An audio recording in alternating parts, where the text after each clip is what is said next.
Good morning friends, I am Suraj Agrawal and in today's video I will be telling you if you have some plants of blue pea or butterfly pea and aparajita. Many of the viewers and subscribers regularly commenting that their plants are not flowering at all. Today I will be telling you the main reasons why you are not flowering. Here you can see beautiful flowers of white double petal flowers. I have some of this violet color double petal and sometimes some bicolor petals also. I will be telling you three main reasons why not flowering and their solutions also. The first reason is the soil must be moist. The soil always must be moist as you need always the beautiful flowers regularly, so you have soil must be moist. If the soil is dry there may not be flowering at all. And the second reason is that 4 to 5 hours sunlight is must. If you are growing aparajita or blue pea or butterfly pea, it needs proper sunlight. Here is the 3 hour sunlight here we get. Still there are 8 to 10 flowers every day we get, and if the flowers you need much more, the sunlight should be 4 to 5 hours. Number three is soil must be well drained soil. You see last 3 to 4 days consecutively water is there is a heavy rain, the soil is not well drained, then in that case there will be waterlogging of the roots and the root rot will occur and the plant may die. So this is the very essential for well drained soil. Now I tell you the solution for this. If there is a heavy rain there may be some leaching of potassium. So this is the potassium source of muriate of potash. So you have to apply around 5 gram of muriate of potash in 8-inch or 10-inch pot. Just sprinkle it on the soil surface here, and after sprinkling it just loosen the soil.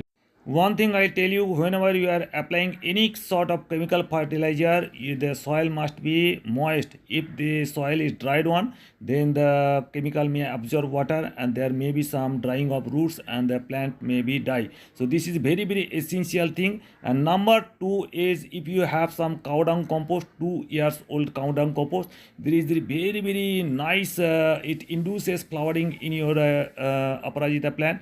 Just sprinkle one fistful of this compost and apply on the soil surface, and there will be bloom will be heavy nice.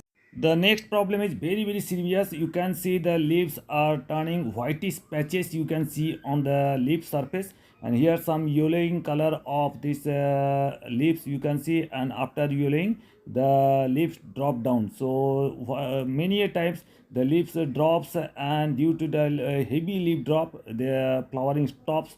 So you have to apply some, you can apply some fungicide, but this, since this is very tender plant and beans plant and they cannot withstand say fungus, in that case I'll tell you best option for controlling this fungus or some, this is hydrogen peroxide.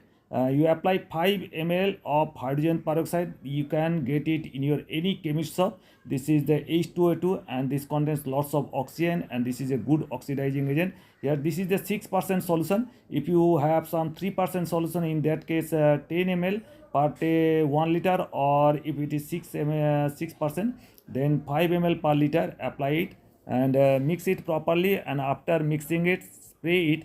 If you are spraying today, in every 5 days gap consecutively 3 times. If you are spraying today, after 5 days you spray again, and again after 5 days you spray it, and all the leaf dropping problem will be solved, and there will be no fungal problem and no bacterial problem. And in that case you will see the beautiful flowering here. This is the 6% solution. You can get it 30 to 40 rupees in any chemist shop, and just collect it. And if you want you can apply on other plants also. Those plants are very fresh, and if they are prone to any fungal or bacterial infection, in that case you can spray this hydrogen peroxide solution. And this is a very nice garden solution for any of the problem in especially in bacterial fungal infection. You can apply hydrogen peroxide. One problem is another, if you have some huge growth of plants and leaves, sometimes there will be seed pods, lots of seed pods develop here. So you have to remove time to time. Removal of seed pod is very essential, because if you want new shoots and new flower, you have to remove the seed pods time to time. So this is the all the things. You have to keep the soil very well drained soil, and you can stake the plants and bind it with some strings, and these plants will be very nice, and there will be huge flowering in your plants. And if you don't have a muriate of potash, in that case you can apply sulfate of potash also, but you have to apply 1 to 2 gram per liter would be fine for sulfate of phosphorus. Hope you enjoyed the video. If you like the video, please give it a like, give it a thumbs up. If you're new to my channel, please subscribe my channel. Thank you very much. Thank you for being with us. So nice.